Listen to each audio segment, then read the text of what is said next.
안녕하세요. 저는 3살 된 딸 은정이를 키우고 있는 30대 여성입니다. 은정이가 이제 말을 하기 시작하고 말귀를 알아먹으면서 조금씩 대화가 되는데 보고 있어도 보고 싶다는 말이 무슨 뜻인지 이해가 될 정도로 너무 은정이가 예쁘고 이 아이로 인해 행복합니다. 조금만 솔직히 말하자면 행복하지만 참 힘들어요. 저는 아이를 육아함과 동시에 인터넷 쇼핑몰을 열어 일하고 있는 사업자이거든요. 아이를 돌보랴 쇼핑몰 업무를 하랴 하루하루가 어떻게 지나가는지 모를 정도로 정신없이 바쁘답니다. 그래도 항상 제 편이 되어주는 제 남편과 저만 보면 그저 웃어주는 우리 예쁜 딸 은정이 덕에 힘들어도 이게 바로 행복이라는 것을 느끼곤 해요. 지금은 이렇게 제 일을 하며 나름 행복하게 살지만 사실 제가 이렇게 진짜 행복을 느끼며 산 지는 얼마 되지 않았습니다. 불과 얼마 전까지만 해도 어떤 사람 때문에 정말 너무 힘들고 괴로웠거든요. 그 사람은 바로 저의 대학교 동창 박고은인데요. 박고은이라는 대학교 동창과 특별한 인연이 되었지만 그 인연이 악연으로 변한 이야기를 지금 들려드릴까 해요. 말주변이나 글솜씨가 없어서 재밌게 써질지는 모르겠지만 저의 사연을 듣기 위해 투자한 여러분의 시간이 헛되지 않도록 최선을 다해보겠습니다. 저와 고은이는 대학교 다닐 때 동아리에서 만났습니다. 고은이는 경제학과, 저는 산업디자인학과로 과는 달랐지만 동아리 모임에서 만나 같이 밥도 먹고 술도 먹었던 사이였어요. 고은이와 저는 성격이 정반대였습니다. 저는 말을 할 때 많이 생각하고 조심스럽게 내뱉는 성격인데 고은이는 남의 기분은 하나도 생각하지 않고 하고 싶은 말은 바로바로 해야만 하는 성격이었어요. 그리고 저는 옷을 입을 때 평범하고 편한 것을 더 선호했던 반면 고은이는 항상 불편하더라도 남들의 눈에 예쁘게 보이는 옷만 입고 다녔습니다. 그래서 고은이는 인기도 많고 주변에 남자친구도 많이 있었어요. 제 기억으로는 대학교 생활 내내 애인이 없던 적이 없었던 것 같아요. 이렇게 저와 고은이는 말투부터 옷 입는 습관까지 달랐기에 동아리 활동을 했어도 엄청 친해지지는 못했습니다. 그렇게 학교를 졸업하고 고은이는 대기업에 취업했다고 들었고 저는 집 근처의 중소기업에 취업하며 그 뒤로 자연스럽게 연락이 끊겼어요. 저의 첫 회사 생활은 정말 힘들었습니다. 매일 실수해서 혼나기 일쑤였는데 그때마다 저를 위로해주고 격려해주신 과장님이 한 분 계셨어요. 그 과장님은 저보다 7살이 많고 이름은 박은호였는데 우리는 회사 업무와 관련된 이야기 외에도 사적인 이야기도 나누면서 급속도로 친해지게 되었습니다. 시간이 흘러 서로가 서로에게 이성적인 호감까지 생겼고 그 뒤로 6년 동안 사귀다가 결혼까지 결심하게 되었어요. 결혼을 준비하면서 보니 제 남편의 여동생이 바로 저의 대학교 동창 박고은이더라고요.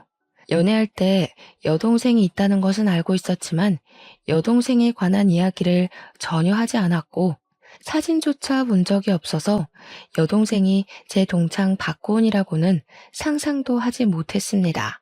이 사실을 안 뒤로 저는 고은이와 종종 만나게 되었어요. 고은이는 서울에서 살며 대기업에 다니고 있었고 간간히 주식 투자를 하고 있었는데 수익이 꽤 높아 보였어요. 대기업에 주식 투자까지 하며 돈을 많이 벌어서인지 말과 행동에 여유가 있어 보이고 옷도 명품만 입고 다녔습니다. 그리고 학교 다닐 때처럼 여전히 하고 싶은 말은 반드시 해야만 하더군요.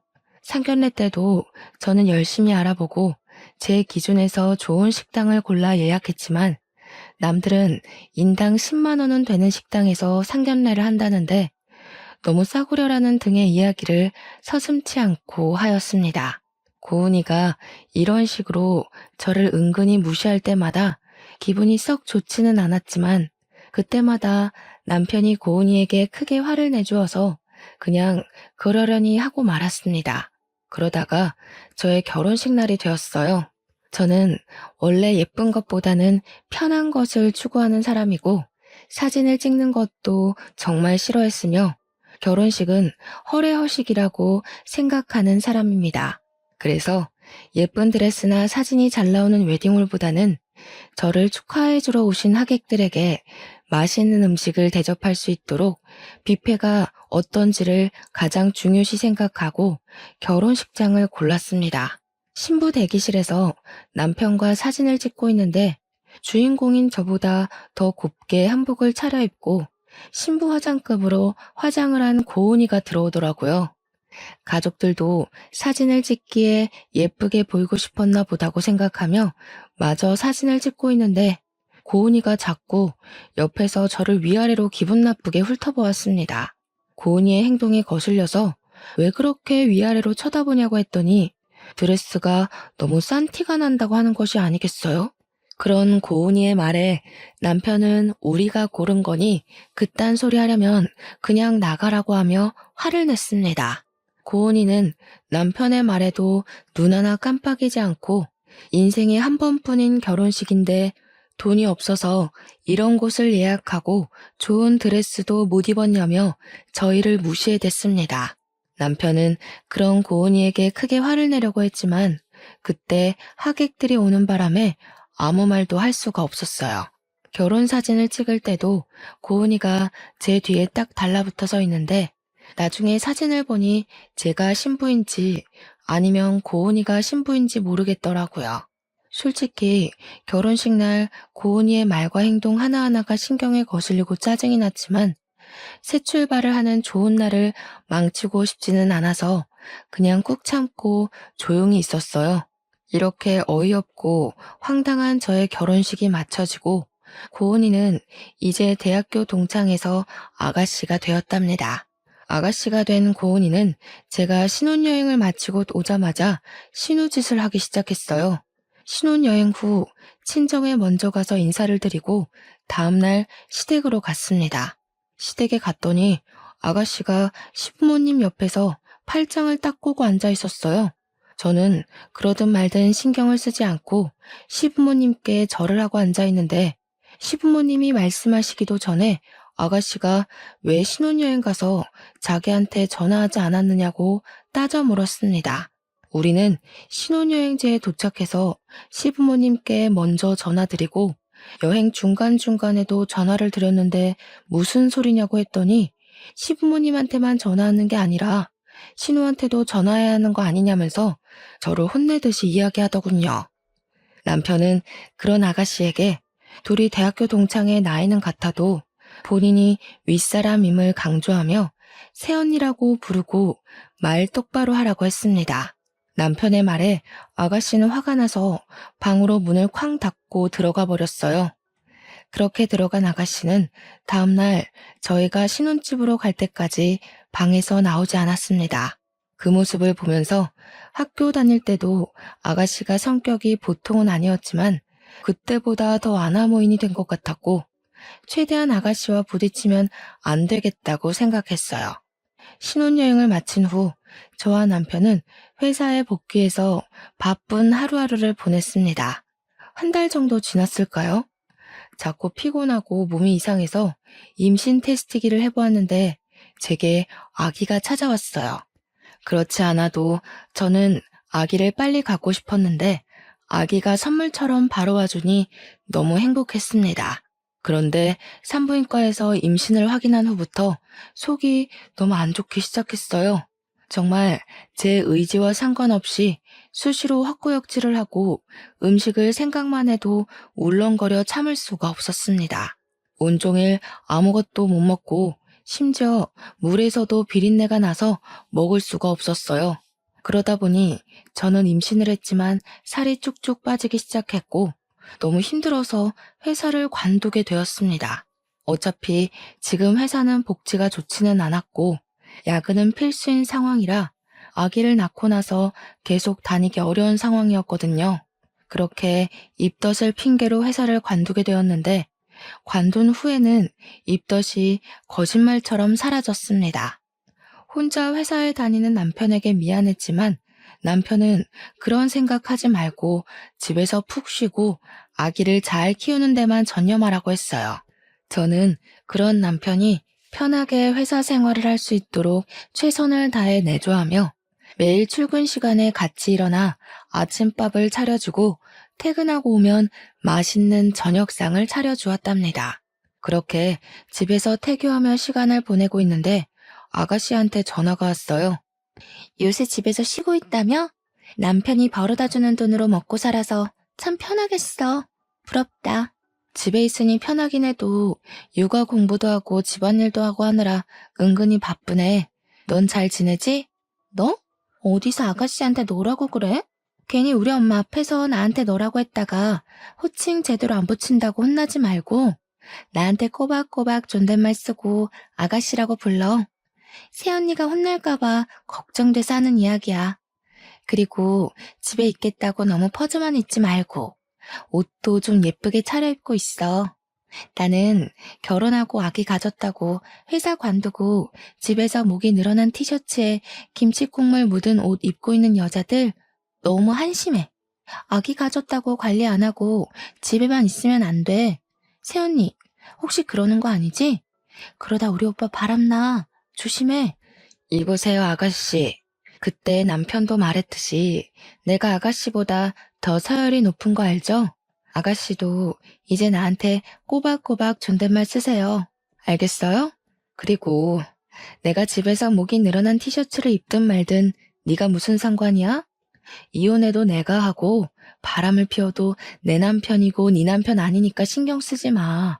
그리고 이딴 소리 할 거면 다시는 전화하지 마. 끊습니다. 아가씨. 아가씨와 전화를 끊고 제 모습을 거울로 보았습니다.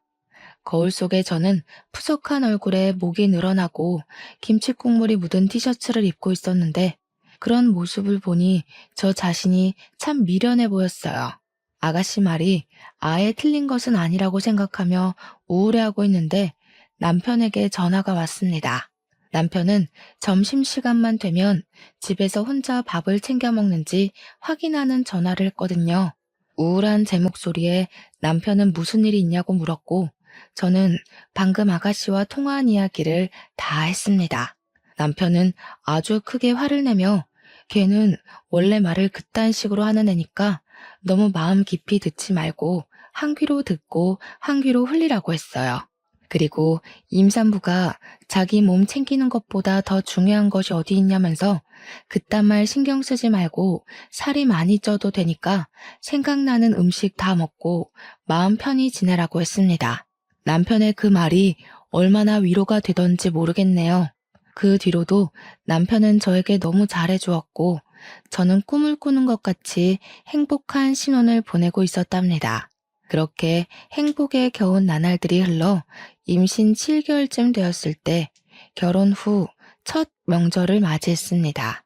원래는 남편이 반차를 쓰고 오후에 출발하려고 했으나 그날따라 회사에 일이 많아 늦게 퇴근을 했어요. 그래서 명절 연휴 첫째 날 새벽에 출발해서 오전 8시 정도에 시댁에 도착을 했습니다. 시댁에는 시부모님과 아가씨가 아침을 먹고 치우고 있었어요. 아가씨는 저를 보자마자 며느리로 처음 맞이하는 명절인데 전날 와서 시부모님과 장을 보고 해야 하는 거 아니냐고 했습니다.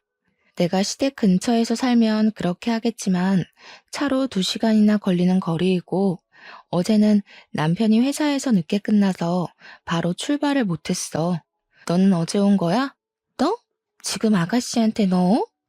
저번에도 말했지만 이전에는 우리가 친구였어도 지금은 신우 관계야. 그러니까 나한테 존댓말 써. 그리고 차로 2시간이나 걸리니까 어제 너 혼자서라도 미리 왔었어야지. 우리 엄마가 어제 혼자 장을 보느라 얼마나 힘들었는지 알아? 그건 그래. 이건 고은이 말이 맞아. 이제 둘이 서로 존댓말 꼬박꼬박 쓰고 이제 희정이 너는 우리 집 며느리가 되었으니 명절 전에 우리 집으로 와서 같이 장도 보고 하자꾸나. 우리 집은 제사를 엄청 중요시하는 집안이거든. 그래서 장도 일주일 전부터 보고 난단다. 너에게 일주일 전부터 오라는 소리는 하지 않을 테니 하루 전에는 혼자서라도 꼭 오너라. 이 사람들이 지금 뭐라는 거야? 그럼 명절 장을 보러 안 사람 혼자 여기에 오라고? 그것도 임신한 사람한테? 그리고 박고은, 너도 이제 새언니한테 존댓말 제대로 써. 너도 존댓말을 안 쓰면서 왜 새언니한테는 자꾸 존댓말을 하라고 해? 네가 먼저 해, 네가.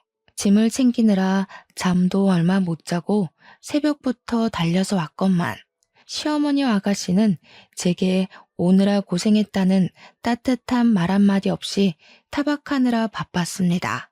하지만 제가 화를 낼 겨를도 없이 남편이 먼저 두 모녀에게 제가 하고 싶은 말을 다 해주고 잘 막아주어서 참 고마웠어요. 저는 간단히 아침을 먹고 바로 차례상에 올릴 음식 준비를 시작했습니다. 시어머니는 제게 임신했으니 거실에 앉아서 부침개를 부치라고 하셨고 어머니는 부엌에서 나물을 준비하셨어요. 남편은 시댁 화장실에 세면대가 막혀서 수리하느라 바빴고 아가씨는 어젯밤 늦게 도착해서 피곤하다며 방에 들어갔습니다. 그렇게 부침개를 부친 지 1시간 정도가 되었어요. 이제 제법 배가 나와서 그런지 앉아있는데도 허리가 너무 아프고 점점 힘들더라고요. 제가 너무 힘들어하자 남편이 저한테 방에 들어가서 누워있으라고 하며 직접 전을 부치기 시작했습니다. 저는 아직 낯선 시댁에서 혼자 방에 들어가 있는 것도 불편해서 남편 옆에 앉아 잠시 다리를 펴고 벽에 등을 대고 쉬고 있었어요. 그러고 있는데 아가씨가 방에서 나왔습니다. 아가씨는 어떻게 이제 막 결혼한 사람이 첫 명절에 와서 일할 생각은 하지 않고 남편한테 부침개를 부치게 하냐고 뭐라고 했어요. 아가씨가 하는 말을 들은 시어머니도 옆에 와서 한 소리 거들었습니다. 결국 저는 두 모녀의 상화에 아픈 허리를 붙잡고 남편과 둘이서 부침개를 부쳤어요. 시어머니는 남편은 쉬고 저 혼자 부침개를 부치는 것을 바라는 것 같았지만 남편이 완강하게 자신이 부치겠다고 하니 별다른 소리를 하지 못하고 옆에서 우물쭈물하다가 부엌으로 들어가 버렸습니다. 혼자서 할 때는 정말 힘들었는데 남편과 같이 하며 이런저런 이야기를 하니 재밌기도 하고 그리 힘들지도 않더군요. 생각보다 부침개를 부치는 일이 일찍 끝났고 같이 뒷정리를 하는데 아가씨가 벌써 오후 1시라며 배고프다고 하였습니다. 아가씨가 제게 밥상을 차리라고 해서 남편이 마저 뒷정리하고 저는 부엌에 들어가 반찬거리를 꺼내고 있었어요. 어머니는 제가 부침개를 부칠 동안 남편이 좋아하는 갈비찜과 해물탕을 끓여 놓으셨더라고요. 수저를 놓고 찌개를 놓고 밥을 푼 다음에 시아버지와 아가씨를 불러서 다 같이 식사를 하기 시작했습니다. 저는 갈비찜을 원래 그다지 좋아하지 않았는데 어머니의 갈비찜은 참 맛있더라고요. 그래서 맛있게 고기를 먹고 있는데 아가씨가 제 얼굴을 빤히 쳐다보고 있었습니다. 새언니, 살쪘네. 얼굴이 아주 달덩이야, 달덩이. 몸도 불어서 굴러가겠어. 새언니 입덧해서 밥 못 먹는다더니 순뻥이었네? 내가 같은 여자로서 이야기하는데 임신했다고 막 먹으면 안 돼요. 그래서 여자들이 임신하고 출산하면 다들 예전 몸매 못 찾고 항아리 몸매 되는 거예요. 알겠어요? 갈비찜 같은 고기류 말고 나물 같은 거 많이 먹으면서 관리 좀 해요.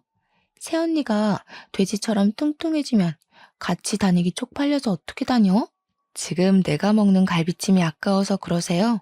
내가 먹으면 뭐 얼마나 먹었다고 기분 나쁘게 그런 말을 하세요.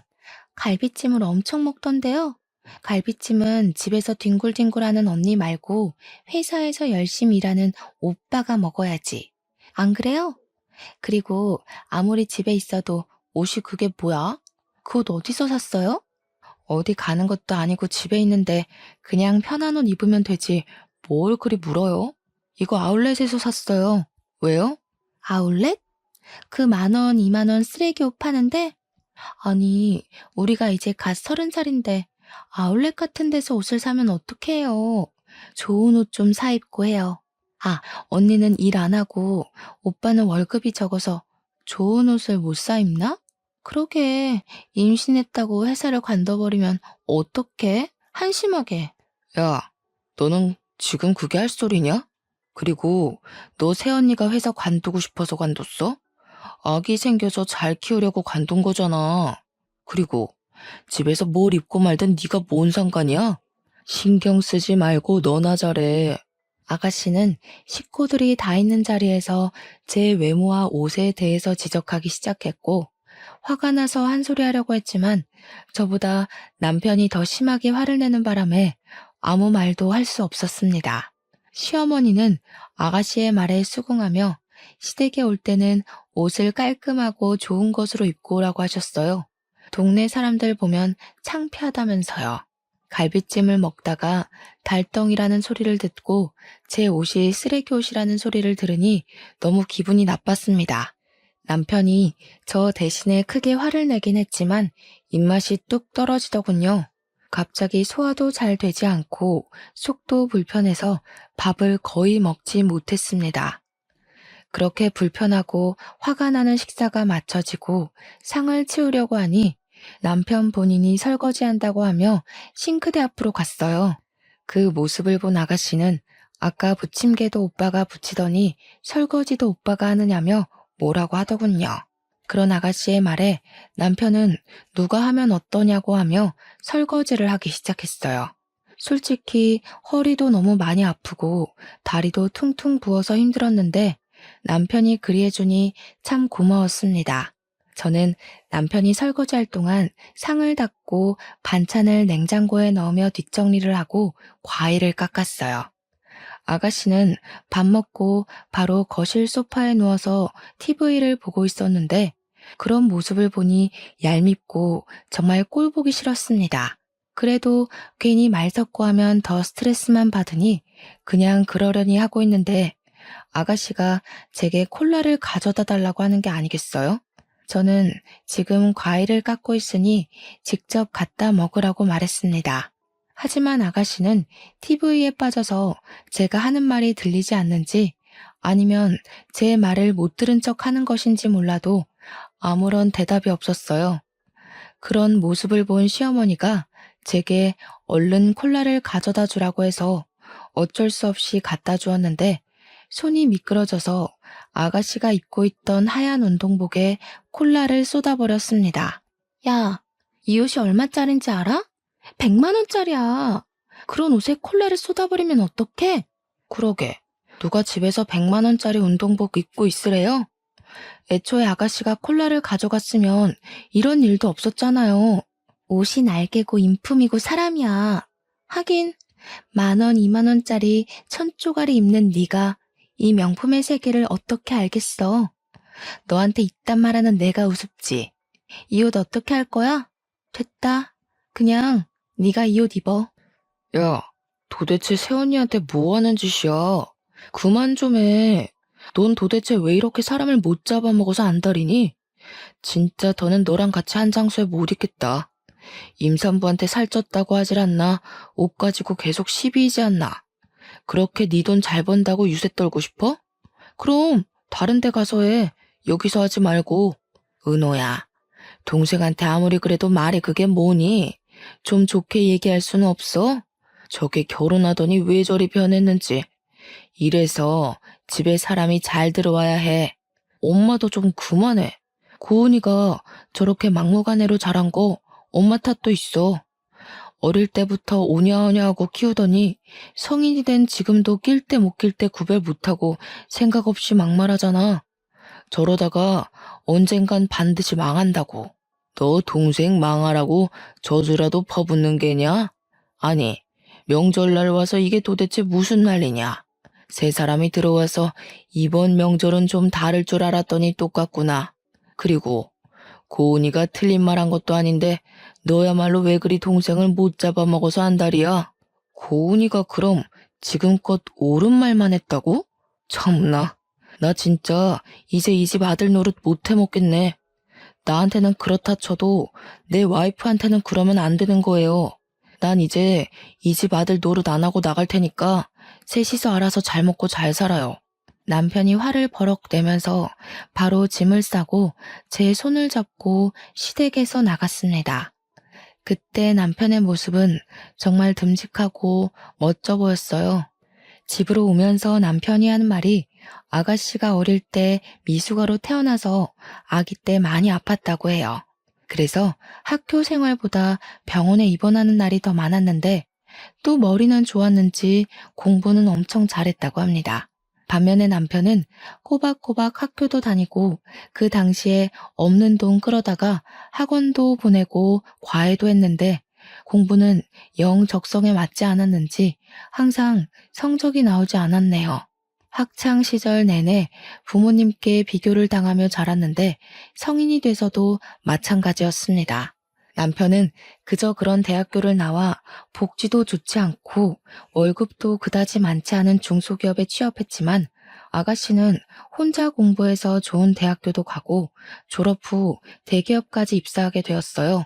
그 뒤로 부모님은 아가씨가 잘못해도 무조건 잘한다고 칭찬해줬고 아가씨와 남편이 싸우기라도 하면 무조건 아가씨의 편만 들어줬다고 해요. 그래서 아가씨가 저렇게 막무가내 할 말 못할 말 구분 못한다고 하며 다시는 제가 아가씨나 시부모님 때문에 상처받지 않게 자신이 중간에서 잘 노력하겠다고 미안하다고 했습니다.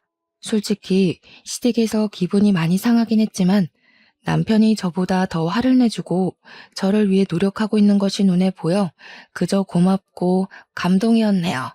그날 이후로 시부모님과 아가씨는 저에게 딱히 연락하지 않았고 저는 아주 마음 편하게 태교에만 집중하며 살았어요. 그러다가 시간이 흘러 출산일이 다가왔고 무사히 건강한 딸아이를 출산했습니다. 아이의 이름은 저와 남편의 이름을 하나씩 따서 은정이라고 지었어요. 이름을 지을 때도 우리끼리 지어도 되냐고 했더니 남편은 이미 그 사람들은 우리보다 아가씨한테 더 관심이 많은 사람이라 상관없다고 하며 대화하면 짜증만 나니 그냥 우리끼리 짓자고 했습니다. 남편이 시부모님에게 아기가 태어났다고 말을 한 것 같았지만 제게 따로 축하한다거나 몸조리 잘하라는 전화가 없었어요. 조금 서운하기는 해도 시부모님이 과하게 산후조리나 육아에 간섭해서 고부 갈등이 생기는 일도 있다고 하던데 그보다는 차라리 지금처럼 무관심한 게 낫다고 생각했습니다. 잠도 못 자고 밥도 못 먹는 신생아 시기가 지나고 시간이 흘러 은정이의 100일이 되었어요.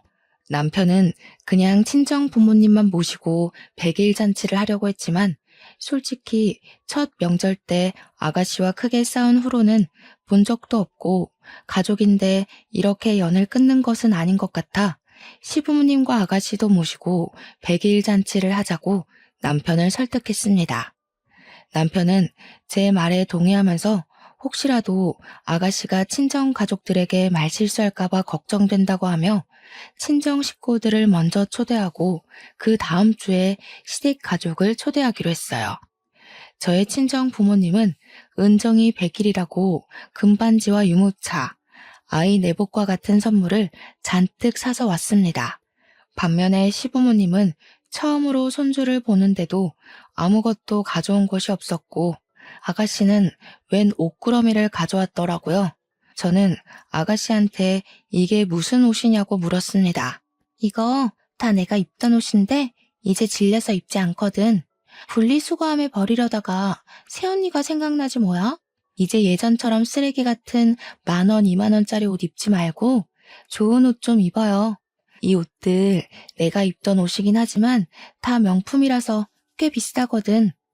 아마 이 옷을 입고 아이랑 같이 다니면 아마 이 동네 사람들 다들 쳐다볼걸?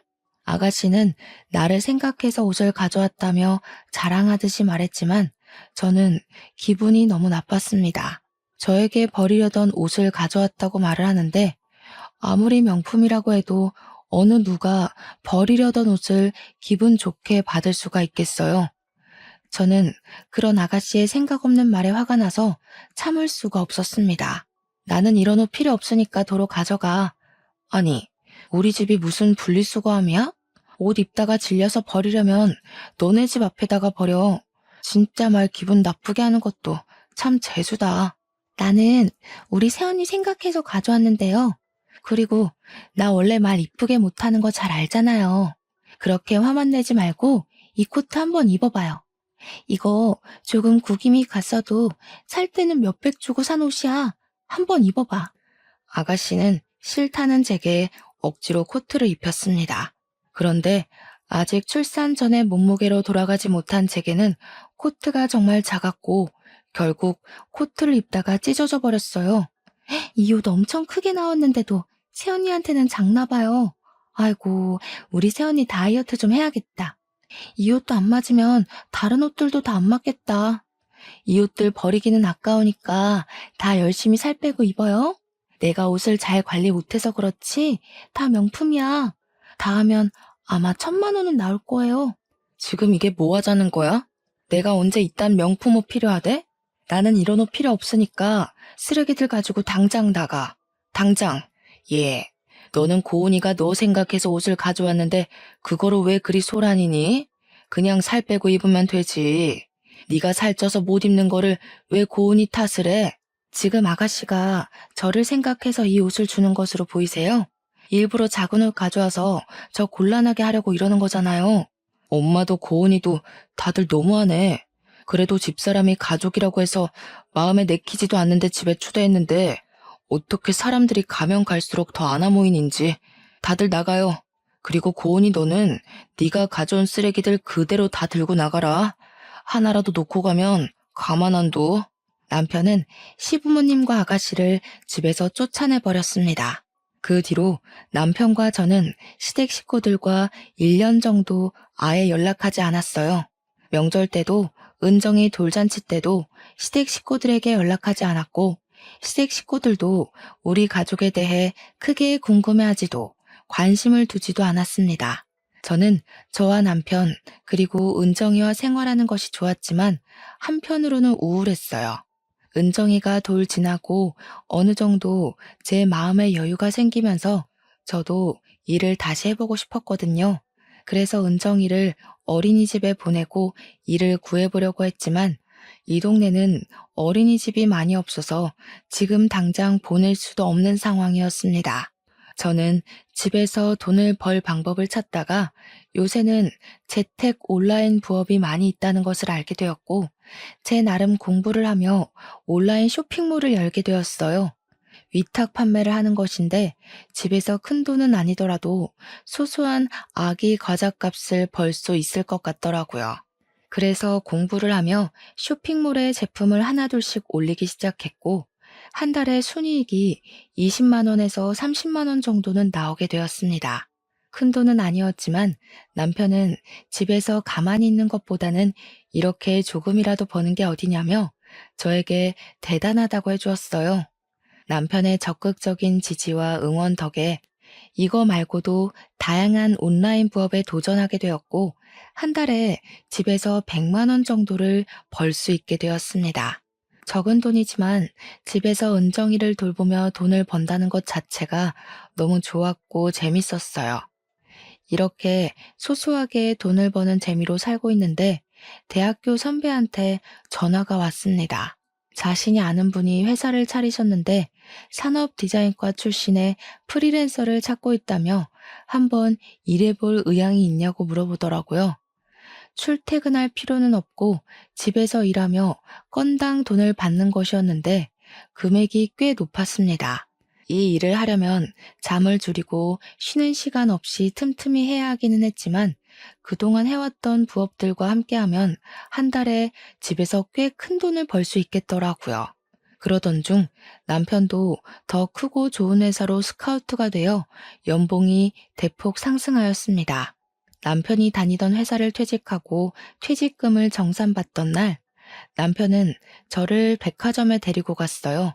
그러더니 여자는 좋은 옷을 입고 좋은 가방을 매야 하는데 자기가 돈을 많이 벌지 못해서 명품 옷 한 벌 못 사준 것 같아 미안하다고 하며 저에게 명품 옷 몇 벌과 명품 가방을 사줬습니다. 확실히 명품은 재질이 다르고 정말 고급스러워 보이더라고요. 그러나 은정이와 함께 다니면 이런 옷이 오히려 불편해서 저는 그 옷을 고스란히 장롱 안에만 넣어두고 있었습니다. 저는 집에서, 남편은 회사에서 우리의 편하고 행복할 미래를 꿈꾸며 일했어요. 잠자는 시간을 잊을 정도로 아주 열심히 했고 정말 피곤했지만 그래도 참 행복했답니다. 그렇게 1년 정도가 지났어요. 남편과 저는 시댁에 여전히 연락하지 않고 있었습니다. 그러던 어느 날, 주말에 집에서 쉬고 있는데 시어머니가 남편에게 전화했어요. 얼핏 들어보니 아가씨가 결혼할 사람이 생겨서 다음 달에 상견례를 한다고 하며 꼭 나오라는 것입니다. 그리고 결혼할 사람이 꽤 잘 사는 집 아들이라 고급 레스토랑에서 상견례를 하니 옷도 최대한 잘 입고 오라고 했어요.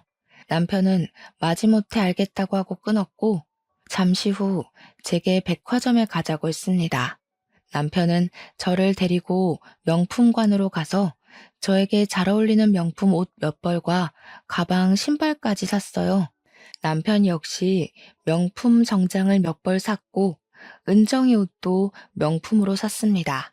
이 명품 옷을 입고 상견례 때 아가씨가 더는 무시하지 못하게 하자고 했어요.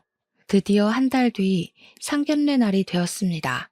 시부모님과 아가씨는 먼저 레스토랑에 자리를 잡고 있었고 아직 남자 쪽은 아무도 오지 않았어요. 거의 2년 만에 만난 시댁 식구들은 이전과는 다른 우리 가족의 옷에 다들 놀란 표정이었습니다.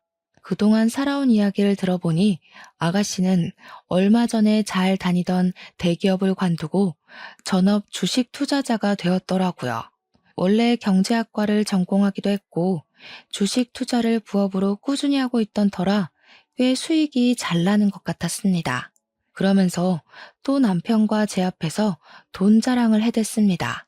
근데 새언니는 도대체 어떤 돈이 있어서 명품 옷과 가방을 다 샀어요?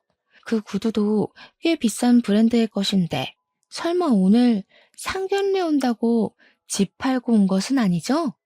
새언니는 백수에 오빠는 그저 그런 중소기업 다니는데 이거 지금 다 사려면 몇 달치 월급일 텐데? 저희가 집을 팔고 오든 말든 신경 쓰지 마시고 아가씨 상견례나 잘하세요. 그깟 돈 좀 잘 번다고 유세는. 뭐라고요? 지금 말 다 했어요? 그동안 며느리 도리도 안 하고 살아도 가만히 있었는데 그런 우리한테 고맙다고 말은 못할 망정. 말하는 꼬락서니하고는. 인터넷이나 다른 기사들 좀 보세요. 새언니처럼 며느리 도리 안 하면 욕먹어요. 그래도 나나 우리 부모님은 아무 말도 안 했잖아요. 그러면 감사하다고 기어들어야 하는 거 아니에요? 참나 기가 막혀서. 앞으로 아가씨나 며느리 도리 잘하세요. 아시겠어요? 저와 아가씨의 목소리가 더 커지려는 찰나 아가씨와 결혼할 사람과 그의 가족이 들어왔습니다. 상견례 자리의 분위기는 화기애애했어요. 잘 사는 집이라 그런지 오가는 예물이나 혼수, 예단의 금액대가 어마어마하더라고요. 결혼할 날짜는 앞으로 3개월 후로 정하고 상견례가 맞춰졌습니다. 그 뒤로 2달 정도가 지났어요. 늘 그래왔듯이 집에서 일하고 있는데 아가씨한테 전화가 왔습니다. 무슨 말을 하려나 싶어 전화를 받아보니 아가씨가 제게 제발 한 번만 만나달라고 했어요. 솔직히 만나기 싫었지만 목소리가 평소와는 달라서 무슨 일인지 궁금했어요. 어린 은정이를 데리고 나가려면 너무 힘들어서 그냥 우리 집으로 오라고 했습니다. 아가씨는 예전과는 다르게 명품이 아닌 쓰레기 옷이라고 부르던 아울렛 옷을 입고 집으로 왔어요. 얼굴도 푸석해졌고 얼굴도 울상인 것이 이전과 많이 달라 보였습니다. 저는 아가씨한테 결혼 준비로 바쁘고 행복할 예비 신부가 왜 이런 꼴로 나타났냐고 물었어요. 사실 파혼당했어요. 예비 남편 놔두고 다른 남자랑 바람을 피우다 걸렸거든요. 완전히 내 잘못이기에 웨딩홀 예약한 거며 집 계약한 거며 그 위약금 다 내 돈으로 물고 위자료까지 냈어요. 그런데 문제는 주식 투자를 잘못해서 그동안 모은 돈도 다 잃어버렸어요. 그래서 지금 돈 한 푼도 없는데 돈 좀 빌려주실 수 있을까요, 새언니? 저번에 보니까 명품 옷 입는 거 보니 돈 잘 벌던 것 같은데 부탁할게요. 돈? 설마 내가 지금 돈을 빌려줄 것으로 생각하고 여기에 이렇게 나타난 거야? 내가 돈이 어딨어요? 아가씨 말대로 나는 백수에 남편은 그저 그런 중소기업에 다니는데 그러게 주식한다고 회사를 관둬버리면 어떡해. 한심하게. 나는 먹고 죽으려고 해도 돈은 없어요. 아, 내가 입던 옷들은 있는데 그 옷 드릴까요? 잠시만요. 저는 불편해서 잘 입지 못하고 장롱에 고스란히 모셔두었던 명품 옷들을 다 가지고 나왔습니다. 아가씨는 생각지도 못한 명품 옷을 보며 이것이 다 어디서 난 것이냐고 하며 놀라더라고요. 순간 저는 이전에 아가씨가 제게 했던 말이 떠올랐습니다. 이거 내가 입던 옷인데 이제 질려서 안 입거든요. 분리수거함에 버리려고 했는데 마침 딱 아가씨가 나타났네. 우리 아직 30대인데 쓰레기 같은 10,000원, 20,000원짜리 아울렛 옷 입지 말고 좀 좋은 옷 입어요. 이 옷 다 하면 아마 1,000만 원은 아니더라도 그 비슷하게는 나올 거예요. 저는 은정이 100일 때 아가씨가 저한테 했던 말을 그대로 해줬습니다. 아가씨는 제 앞에서 손을 부들부들 떨며 화가 엄청난 것처럼 보였어요.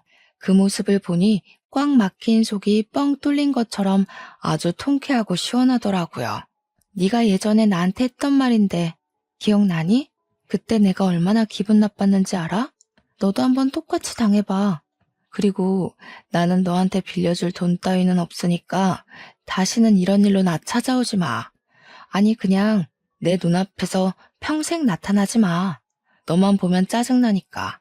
당장 이 집에서 나가. 안 나가면 경찰 부를 거야.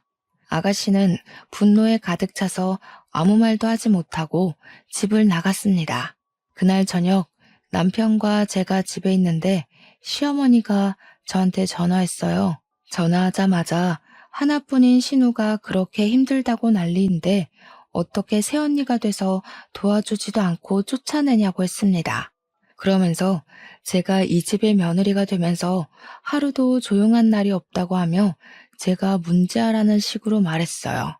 남편이 옆에서 그 소리를 듣고 저의 전화를 빼앗아서는 고은이 걔가 일 저질러 놓고 왜 우리한테 돈을 찾냐고 했습니다. 우리는 걔한테 돈을 빌려줄 이유 하나 없으니 다시는 연락하지 말고 지내자고 했어요. 그렇게 남편은 전화를 끊어버리고 제 핸드폰에서 시어머니와 아가씨의 번호를 차단했습니다. 그 뒤로 시댁 가족들은 저나 남편에게 연락이 없었고 우리 3명이 아주 행복하게 살고 있답니다. 나중에 우연히 들은 이야기인데 지금 아가씨는 살던 집을 팔고 시댁에 들어가서 살고 있대요.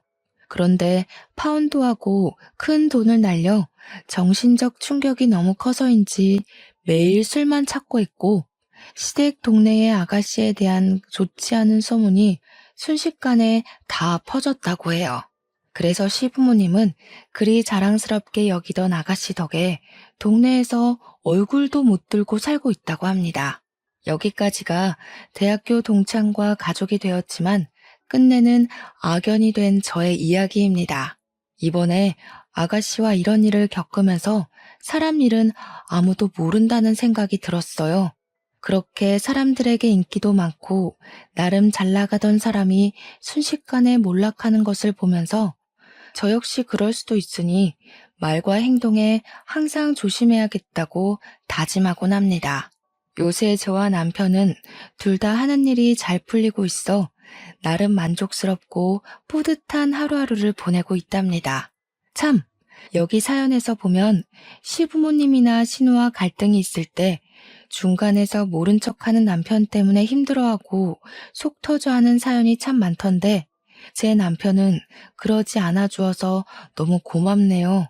저에게 큰 행복을 준 남편에게 이 자리를 빌려 고맙다고 말하고 싶습니다. 제가 시댁복은 없어도 남편복과 자식복, 일복은 있는 것 같아요. 세상에서 제일 예쁜 딸, 언제나 제 편이 되어주는 남편, 그리고 집에서 저의 적성에 잘 맞는 일까지 하게 되었잖아요.